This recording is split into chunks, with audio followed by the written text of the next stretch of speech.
I stood at the immigration counter with my passport in my hand and a smile still frozen on my face, because 30 seconds earlier I had been thinking about surprising my husband with his favorite coffee at the gate.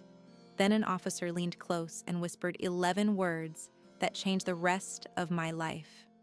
Your husband boarded this flight with another wife. My name is Naila Farrow. I am 29 years old. I teach third grade in a small town called Ashgrove, a place with quiet streets and quieter secrets. Or so I always believed. This is the story of the day I learned that the man I had trusted completely for 3 years was not entirely mine to trust. I want to walk you through it slowly, the way it happened to me, because I think some of you watching this will recognize pieces of yourselves somewhere along the way. Not the airport, not the passport, but the quiet doubts we sometimes choose not to look at too closely. It had been 3 days since Rayhan left for what he called a work conference in another country, something about a regional sales meeting he had been talking about for weeks. He called me every evening, told me about long meetings and boring hotel food, and I believed every word, the way you believe the people you love without needing proof, because proof feels almost insulting when you trust someone completely. On the fourth day, I was supposed to join him. It had been his idea, actually. Come out for the last 2 days, he'd said over the phone, his voice warm and a little tired. We'll explore the city together before I finish up the work stuff. I miss you. I remember smiling so wide at that call that a student in my classroom asked if I had won something. I packed a small suitcase with more excitement than I had felt in months. Our marriage, if I am honest with you, had grown a little quiet over the past year, the way marriage sometimes do, filled with schedules and routines instead of the easy laughter we once had. I told myself it was simply the shape that comfortable love takes after a while. I told myself a lot of things, looking back. I remember the night before I left, packing that small suitcase carefully on our bed, holding up 2 dresses and asking Rayhan on the phone which one he thought I should bring, laughing at his teasing answer, feeling for the first time in months that flutter of anticipation you get before seeing someone you love after time apart. I remember thinking, quite clearly, that this trip might be exactly what we needed, a small reset for a marriage that had simply grown a little tired around the edges, the way I told myself all marriages eventually do. I even called my sister that same evening, excited, telling her about the trip, about how good it felt to have something to look forward to again after months of quiet routine. She had teased me gently about becoming a hopeless romantic in my old age, and I had laughed, genuinely happy, with absolutely no sense of what waited for me only 2 days later. I mention this now because I think it matters, how ordinary and hopeful that final evening felt, how completely unprepared I was for what was coming, the way none of us, I suppose, are ever fully prepared for the moments that end up defining us most. I arrived at the airport early, checked in smoothly, and stood in the immigration line with my documents ready, thinking about nothing more complicated than whether I should buy him chocolates from the airport shop or wait until I landed. I even remember standing at the small shop window for a moment, debating between 2 brands, settling finally on the dark chocolate ones he always claimed to dislike but somehow always finished first. Small, ordinary decisions, the kind you make 100 times in a marriage without ever imagining they might be some of your last ordinary decisions as the woman you currently believed yourself to be. The officer at the counter took my passport, studied it, then typed for a moment longer than usual. I did not think much of it at first. Airports are slow. Systems are slow. I assumed it was nothing. But then he looked up at me, then back at his screen, then quietly asked me to step aside, the same way you might ask someone to wait a moment while a printer finishes loading. I stepped aside, mildly annoyed, still thinking about chocolates. A second officer, a young woman with tired eyes and a kind face, walked over and asked me to follow her to a small desk near the side of the hall, away from the main line. I assumed it was a routine document check. I have flown before. I know how these things sometimes go. Extra questions, extra stamps, nothing dramatic. She checked my passport carefully, asked me a few standard questions, my destination, the purpose of my trip, how long I plan to stay.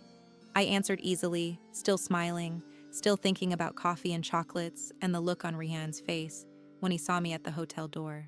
And then, as she handed my passport back to me, she leaned in slightly, glancing quickly over her shoulder before speaking, her voice dropping to something just above a whisper. Your husband boarded this flight with another wife. I want you to imagine, for a moment, hearing a sentence like that in the middle of an ordinary morning, surrounded by strangers dragging suitcases and children crying for snacks, while you are holding chocolates in a bag meant for the man she was just talking about. I did not understand the words at first, not really. They sounded like a sentence from someone else's life, spoken to the wrong person by mistake. I'm sorry, I said, my voice strangely calm. What did you say? She hesitated, glancing around again, as though she had already said more than she should have, more than her job allowed. Please, she said quietly, come with me for a moment, just a moment. I followed her, my chocolate still in my hand, my mind refusing, absolutely refusing, to attach any real meaning to the words she had just whispered. She led me to a small side office, not the intimidating kind with gray walls and locked doors, just a quiet room with 2 chairs and a desk, the kind of place airport staff use for paperwork, rather than interrogation. She asked me to sit, and I did, still clutching my small bag of chocolates like it was the only ordinary thing left in the world. I sat there for a few minutes alone, because she stepped out briefly, and in that silence, my mind finally began to catch up with what she had said. Your husband boarded this flight with another wife. I laughed, actually laughed, a short, nervous sound that surprised even me. It had to be a mistake. Wrong name, wrong man. There are probably 100 men named Rayhan traveling on any given day, I told myself. It is not an unusual name. This had nothing to do with my Rayhan, my husband, the man who fixed my car every winter and remembered my mother's birthday better than I did. I looked around that small office while I waited, noticing small, ordinary details the way you sometimes do when your mind is desperately searching for something normal to focus on. A calendar on the wall, slightly out of date, a half-empty cup of tea left on the corner of the desk, probably belonging to whoever normally used this room, a faint smell of coffee drifting in from somewhere down the hall. I remember thinking, absurdly, that I should have bought that coffee for Rihan after all, before realizing, almost immediately afterward, how strange it was that my mind kept returning to something so small in the middle of something so enormous. But even as I told myself that, smaller memories began creeping in, uninvited, the way unwanted thoughts always seem to arrive exactly when you most want peace. I thought about the past year, the trips that had grown more frequent, more unexplained in their small details. I thought about the second phone he kept, the one he said was for work, always face down on the table, always locked, always slightly too close to his hand whenever it buzzed.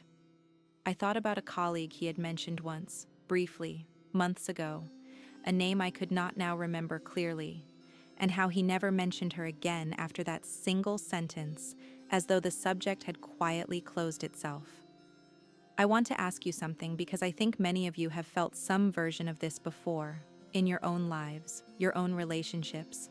Have you ever noticed a small doubt sitting quietly in the back of your mind and chosen not to look at it too closely because looking felt more frightening than simply continuing on as though everything was fine? I had done that, I realized, sitting in that small office. I had done that for a long time, without even fully admitting it to myself.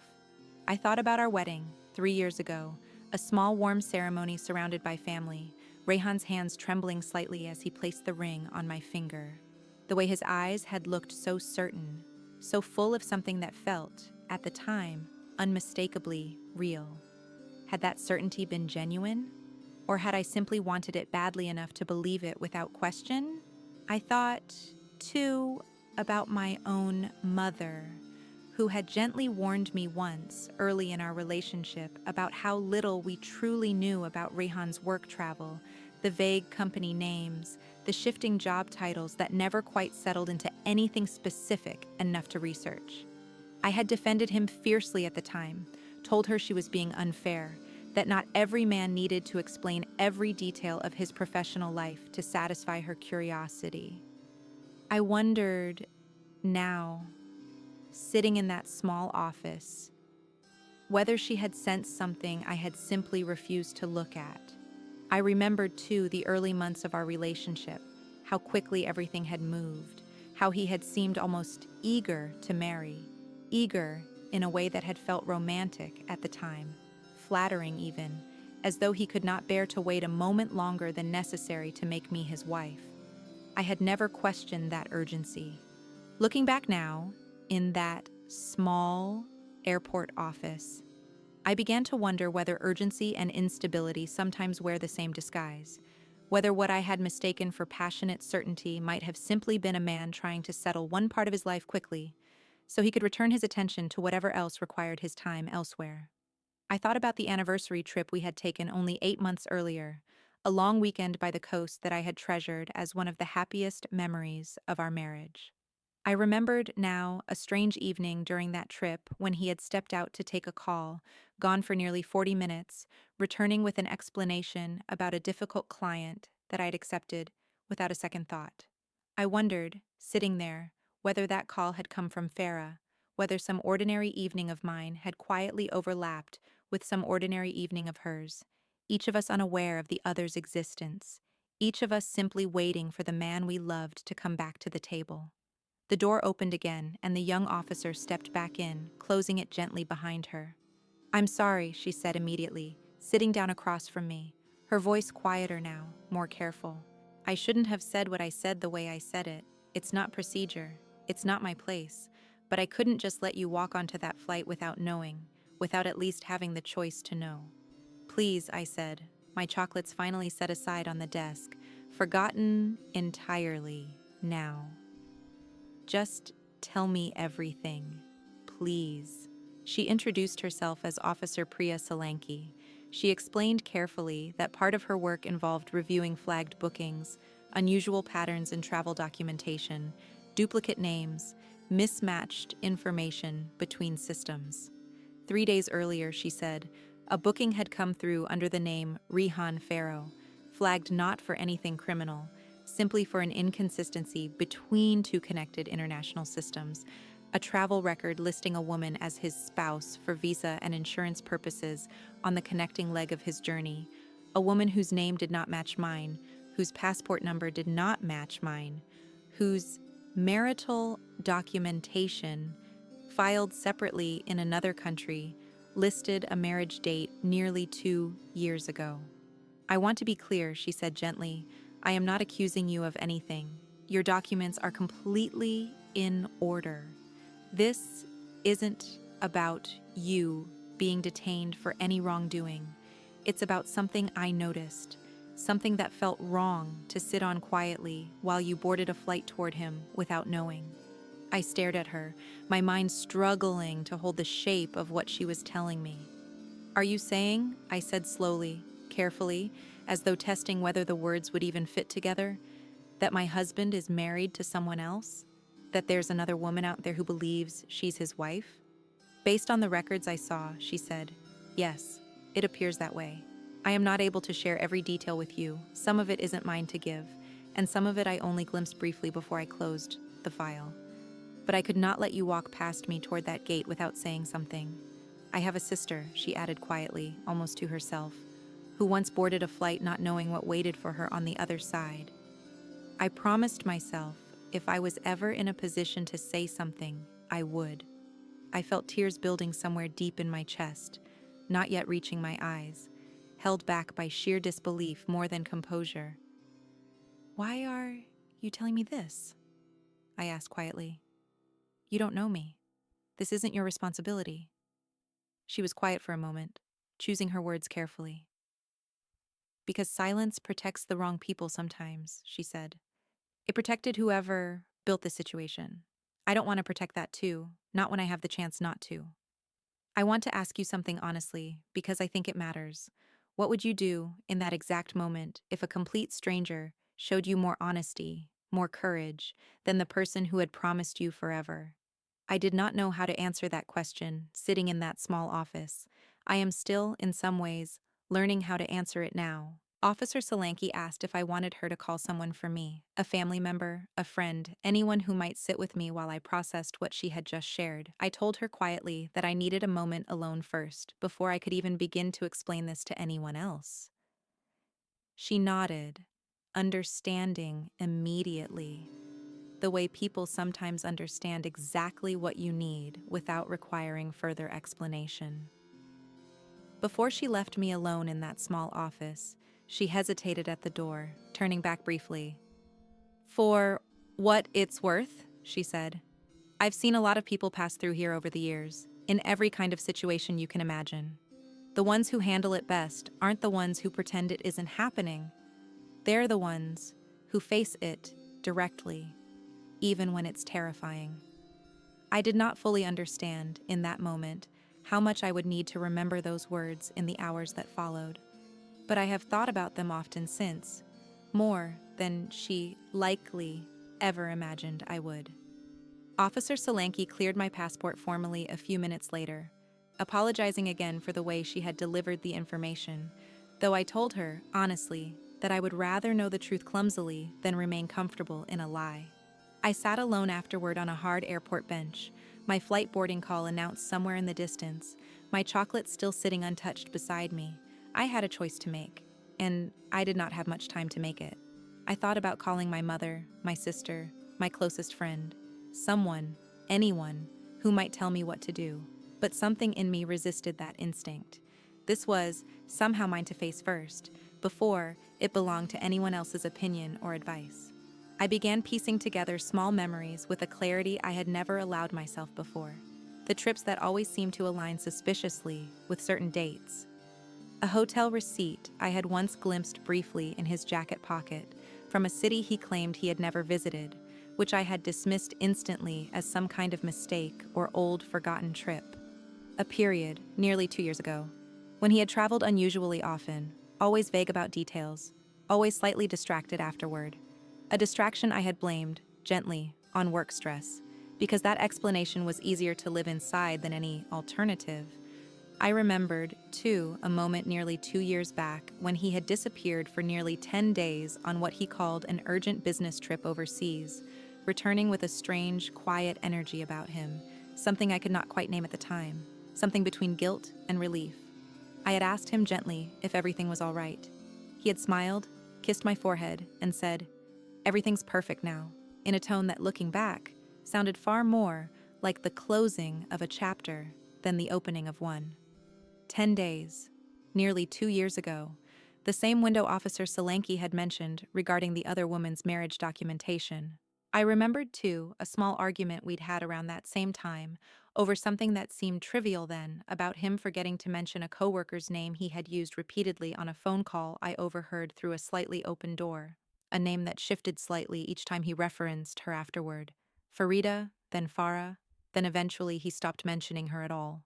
I had let it go at the time. Marriages are full of small things you let go of, aren't they? Small inconsistencies you smooth over because confronting every single one would leave no room for anything else.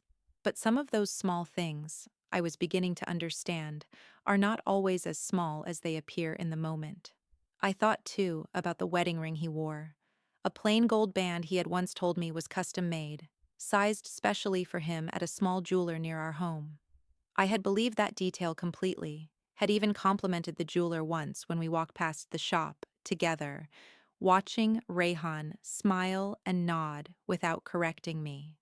I wondered now whether that ring had a twin somewhere, an identical band worn by another man pretending, in another life, to be someone he was not, or whether it was simply the same ring, the very same physical object, traveling back and forth between two lives, two women, two versions of a truth he had carefully split down the middle. I thought about all the birthdays, the small anniversaries, the quiet Tuesday evenings when he came home late from work, a lifetime of small moments I had accepted at face value because questioning them felt disloyal, felt like a betrayal of the trust a good marriage is supposed to be built upon. I understood now, sitting on that hard airport bench, that trust without honesty is not really trust at all. It is simply hope, dressed carefully to look like something sturdier than it actually is. I felt something settle inside me then, cold and clear, cutting through the fog of disbelief. This was not a mistake. This was not a coincidence of names. I made my decision. I would still board the flight. Not to surprise my husband with coffee and chocolates the way I had planned that morning, but to find the truth for myself with my own eyes before anyone else's version of the story could shape mine. I want to ask you something here too, because I think it says something about how we protect ourselves without realizing it. Have you ever caught yourself explaining away a small inconsistency in someone's story, not because you truly believed the explanation, but because believing it was simply easier than the alternative? I think most of us have done this at least once in our lives, in ways large or small. Sitting on that bench, I finally understood how many small explanations I had quietly accepted over the past 2 years, one after another, each one slightly loosening my grip on a truth I had not been ready to hold. The flight itself passed in a blur I barely remember, hours folding into each other while my mind replayed every quiet warning sign I had once dismissed as nothing. I landed in the unfamiliar city with only my small suitcase and a growing, steady resolve that surprised even me, given how fragile I had felt only hours earlier. Before leaving, Officer Solanki had quietly written something on a small piece of paper and pressed it into my hand, apologizing once more for overstepping, but insisting she could her conscience, send me forward with nothing. It was a hotel name and a flight arrival detail, enough for me to understand roughly where Rihan might be staying, information she likely was not supposed to share, but chose to anyway, out of some quiet, private conviction I will always be grateful for. I took a taxi to the hotel, my hands steady in a way I did not expect, my mind eerily calm, the calm that sometimes arrives right before something enormous. Through the taxi window, I watched an unfamiliar city pass by, tall buildings and busy streets that Rayhan had described to me over the phone as boring, nothing to see. A description I now understood was simply another small brick in a wall he had been quietly building between the two halves of his life. The driver, an older man with a kind, weathered face, asked me cheerfully if I was visiting family, the way strangers sometimes fill silence with small talk. I told him, simply, that I was visiting my husband, and he smiled warmly, wishing me a happy reunion, entirely unaware of how heavy those words felt leaving my mouth. I said nothing further, staring out the window instead, watching unfamiliar streets blur past, each one bringing me closer to an answer I both desperately needed and quietly dreaded. I found the reception desk, gave Rihan's name carefully, claiming to be his wife, joining him for the remainder of the trip, and was given a room number without hesitation, the young receptionist smiling politely, entirely unaware of the quiet storm standing in front of her. I stood in the elevator, watching the numbers climb, my heartbeat loud in my own ears. When the doors opened, I walked down a long, quiet hallway, counting room numbers until I reached the one I had been given. I stood outside that door for what felt like a very long time, though it was probably only a minute or two, my hand raised, hesitating, terrified of what or who waited on the other side. If you have ever stood outside a closed door, knowing that whatever was behind it would change your life the moment you opened it, you understand exactly how I felt in that hallway. Some part of me wanted to turn around, to fly home, to keep believing the version of my life I had built so carefully over 3 years. But a larger part of me, a part I did not fully recognize yet, needed to know the truth more than I needed comfort. I remember standing there, thinking briefly of my classroom back home, of the small chalkboard where I wrote the date every morning, of how ordinary and steady that life had always felt, and how strange it was to stand in a foreign hallway about to knock on a door that might unravel everything I believed that ordinary life had been built upon. Before I tell you what happened when that door finally opened, because I know you are waiting, the same way I stood there waiting, gathering whatever courage I had left, I want to take a small moment to speak to you directly. If this story has kept you here with me, wondering holding your breath the way I was holding mine in that hallway. I would be so grateful if you considered subscribing to this channel. Stories like this one, honest and human, deserve to be shared and remembered, and having you here means more than you know. Thank you for staying with me. Now let me tell you exactly what I found behind that door. I knocked. The door opened slowly, and for a moment, I simply stood there, staring at a woman I had never met in my life. A woman with kind, startled eyes, wearing a simple wedding ring on her left hand. A ring that looked, in that instant, painfully familiar in its plainness. The kind Rihan had once described to me as understated, like you. She looked at me with immediate confusion, then something closer to alarm. "Can I help you?" she asked, her accent gentle, unfamiliar. "I'm looking for Rihan," I said, my voice steadier than I expected. "Naila Farrow." Her face changed instantly, confusion sharpening into something else entirely, something close to fear. "That's my husband," she said slowly, carefully, as though testing whether I might be dangerous, or perhaps simply testing whether she had heard herself correctly. "Who are you?" I felt the floor tilt beneath me, even though I had already suspected, already prepared myself, as much as anyone can prepare for a moment like this. "I'm his wife too," I said quietly. "I think we need to talk." Her name was Farah. She stood frozen in the doorway for a long moment, her hand gripping the frame tightly, before finally stepping aside and letting me in, her expression somewhere between disbelief and a strange, dawning recognition, as though some quiet part of her had always sensed something was not entirely right, the same way some quiet part of me had sensed it too, buried beneath years of choosing not to look too closely. We sat across from each other in that unfamiliar hotel room, two women wearing rings from the same man, and slowly, carefully, we began comparing our lives, piecing together a story neither of us had ever been given the full truth about. Farah told me she had married Rayhan nearly 2 years ago, in a small, private ceremony in her home country, during what he had told her was a temporary work assignment abroad, a period of his life he described to her as being between relationships, unattached, free. She had no idea, none at all, that a wife already existed somewhere else, waiting patiently at home, planning surprise coffee and chocolates for a man who had built an entire second life in the spaces between his business trips. I told her about our wedding 3 years ago now, about the quiet years that followed, about a marriage that had grown distant in ways I had blamed on ordinary life rather than deliberate deception. Neither of us cried in the way you might expect. There was something too large, too disorienting, for tears in those first minutes. Instead, there was a strange, unexpected quiet between us. Two strangers slowly realizing that the anger neither of us knew where to place was not, in fact, meant for each other. Farah showed me a photograph on her phone, their small wedding ceremony, and I recognized, with a strange jolt, the same jacket Rehan had worn to our own anniversary dinner only months earlier, a jacket I had complimented him on, unaware it had already belonged to two entirely separate versions of his life.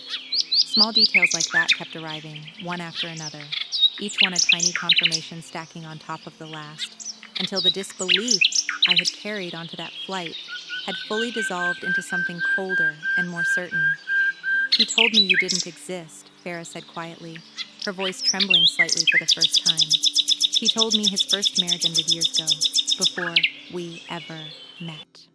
I believed him completely. "He told me nothing about you at all," I said. "Not even a hint. 3 years, and I never once suspected there was a version of him living an entire other life, somewhere across the world."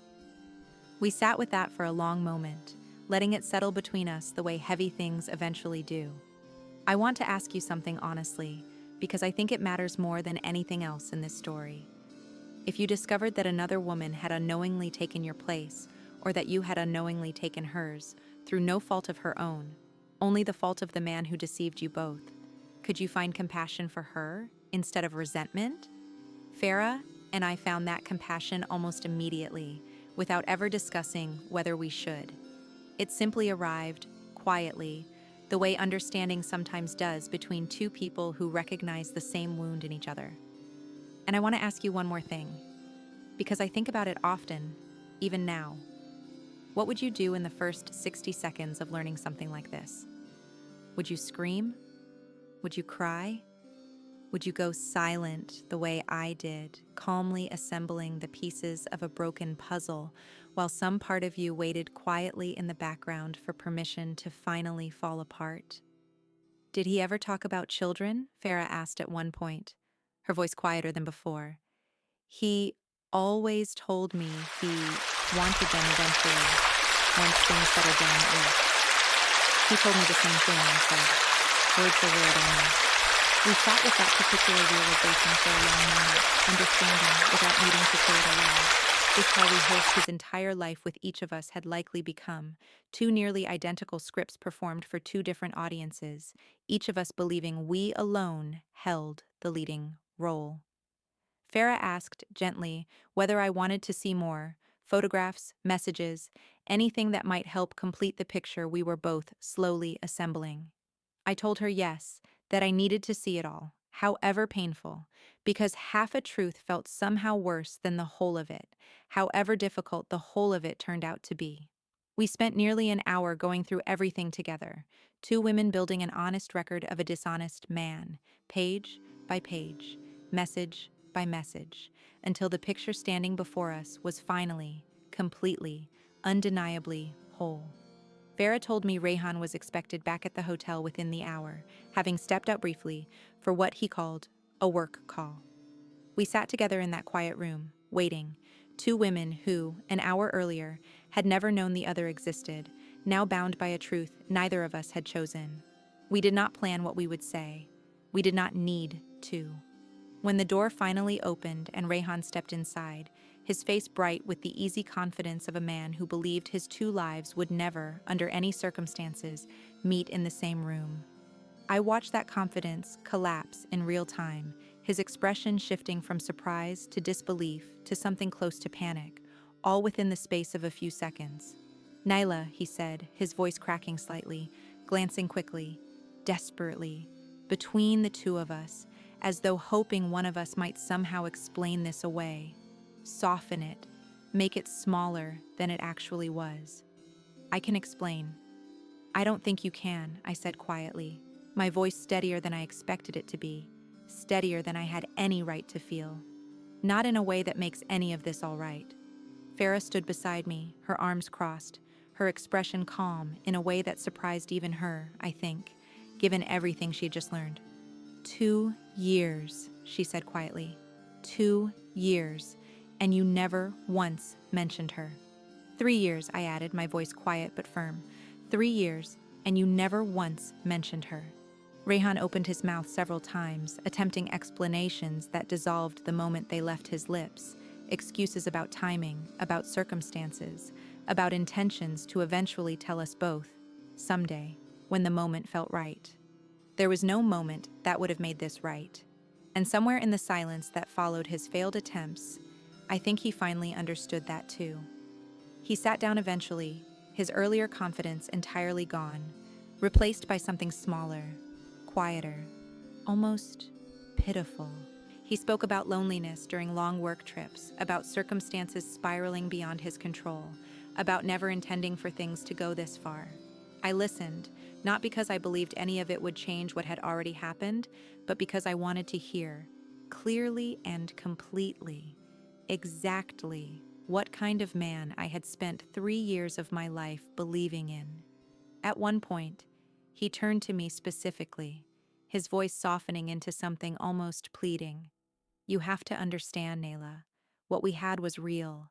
I never stopped loving you, even while all of this was happening. I looked at him for a long moment before answering, surprised by how calm my own voice sounded when I finally spoke. Real love doesn't require a second identity, I said. It doesn't require hiding an entire marriage from the person you claim to love most. Whatever you felt for me, Rayhan, it existed alongside a lie big enough to swallow both our lives. I don't know what to call that, but I don't think it's love. Not the way I understood the word before today. He had no answer for that. Farah reached over and took my hand briefly, a small, unplanned gesture of solidarity between two women who, only hours earlier, had been strangers to each other, now standing together against the one person who had connected them without either woman's consent. I will not spend too much time describing what followed in the days after that confrontation, the legal conversations, the difficult phone calls home, the quiet unraveling of a life I had built around a man who had never fully belonged to me the way I believed he did. Some parts of a story are better left private, held quietly, rather than spread across every detail for an audience, even a kind one. What I will tell you is this: Farah and I did not become enemies, the way perhaps Rayhan expected, the way perhaps a version of this story is supposed to unfold. Instead, we became something unexpected, something neither of us anticipated walking into that hotel room. We exchanged information, quietly, carefully, over the following weeks, comparing documents, comparing dates, ensuring both of our legal situations were handled properly and separately, each of us navigating our own path back toward stability, but never entirely alone in it, because we had, in the strangest possible way, found something honest in each other amid everything false surrounding us. I flew home 2 days later, alone, my small suitcase feeling far heavier than it had on the way there, though I had not added a single new item to it. Some weight, I have learned, has nothing to do with what you are carrying physically. The house felt strange when I finally returned, filled with small reminders of a life I no longer fully trusted, a life that had, in many important ways, never been entirely real. I sat in our quiet living room for a long time that first evening, looking at photographs on the wall, wedding pictures, anniversary trips, ordinary Tuesday afternoons captured in ordinary frames, wondering how much of what I saw in those images had been genuine and how much had simply been performance, carefully maintained for an audience of one. I did not sleep much that first night home, moving instead from room to room, looking at small objects that had once felt entirely ordinary.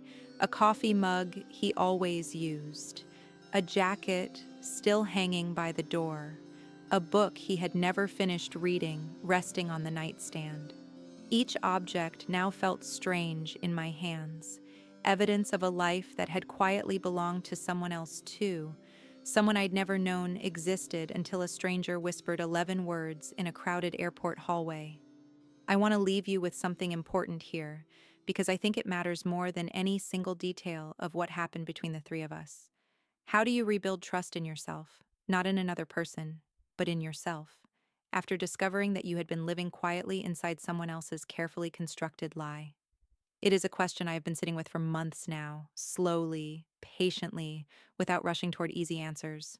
I began quietly, rebuilding pieces of my life. I returned to my classroom, to the small third graders who greeted me each morning with an uncomplicated warmth I badly needed during those first difficult weeks. There was something healing, I found, in the simplicity of their world, in spelling tests and story time and small hands raised eagerly to answer questions. A world untouched entirely by the complications waiting for me at home each evening. I spoke with a counselor for the first time in my life, someone who helped me understand that the doubts I had ignored for so long were not signs of my own foolishness, but simply signs of trust extended generously, perhaps too generously, to someone who had not earned it the way he claimed to have. She helped me see, slowly, that the ability to trust deeply is not a weakness to be ashamed of, even when that trust is later betrayed by someone undeserving of it. During one of our early sessions, she asked me a question I still think about often. She asked whether I believed I had failed to notice the signs because I was careless, or because I had simply chosen, again and again, to give Rayhan the benefit of the doubt, the way loving people usually do. I sat with that question for a long time before answering. I told her I believed it was the second reason, that I had not been careless at all, simply generous with my faith in someone who did not deserve the weight I placed on it. She nodded and told me something I have carried with me ever since. That generosity of spirit is never the flaw in a story like mine. The flaw belongs entirely to the person who exploited it.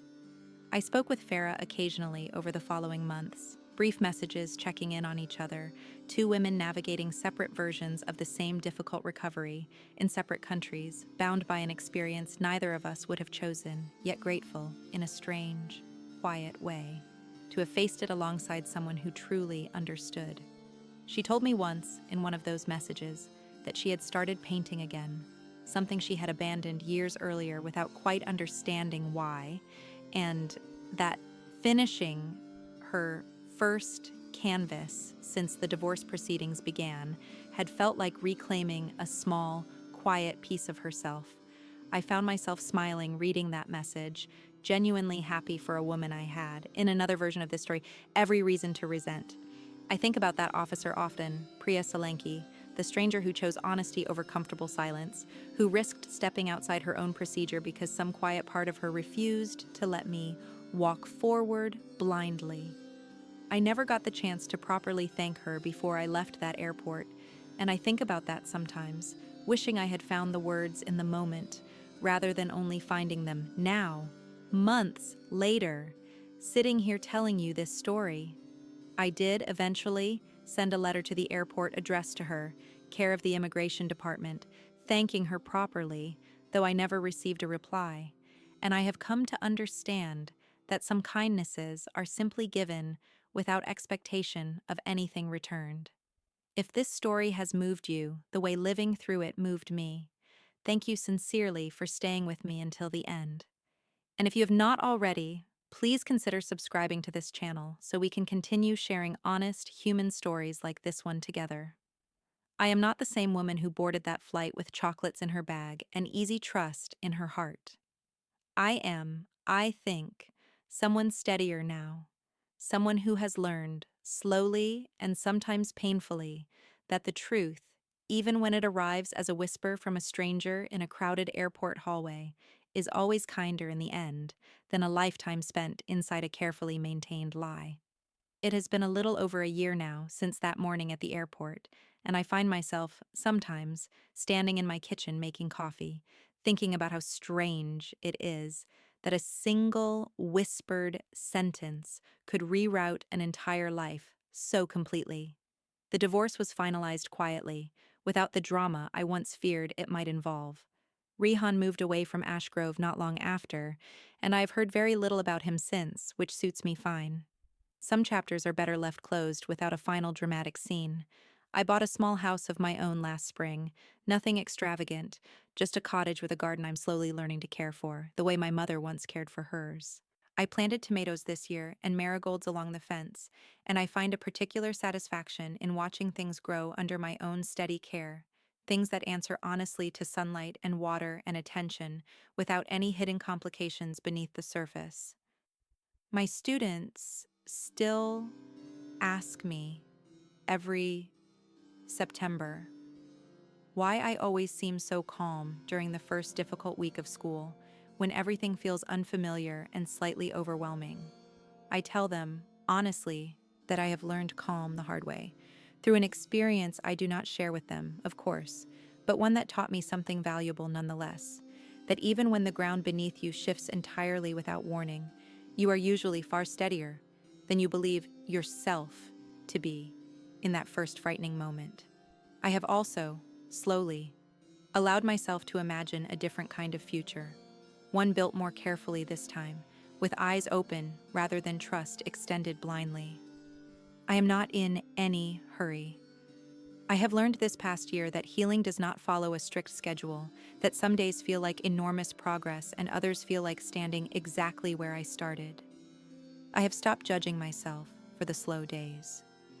They are simply part of the process, the same way winter is simply part of a garden's yearly cycle, necessary, quiet, and eventually followed by something new, growing again. Farah and I still speak, less often now than in those first difficult months, but warmly whenever we do. She sent me a photograph recently of a finished painting, her first gallery showing, a small local exhibition in her hometown. I felt an unexpected swell of pride looking at it, pride for a woman I had once feared, briefly might become an enemy, but who instead became an unlikely, unexpected friend, forged in one of the strangest circumstances either of us could have imagined. Some journeys begin with the simple hope of surprising someone you love. Mine began that way too, and ended somewhere I never expected, in a quiet hotel room, standing beside a stranger who understood my heartbreak better than anyone else possibly could. And if there is one thing I hope you carry with you after this story, it is this. Sometimes the people who tell us the hardest truths are not the ones who hurt us, but the ones who finally, quietly set us free.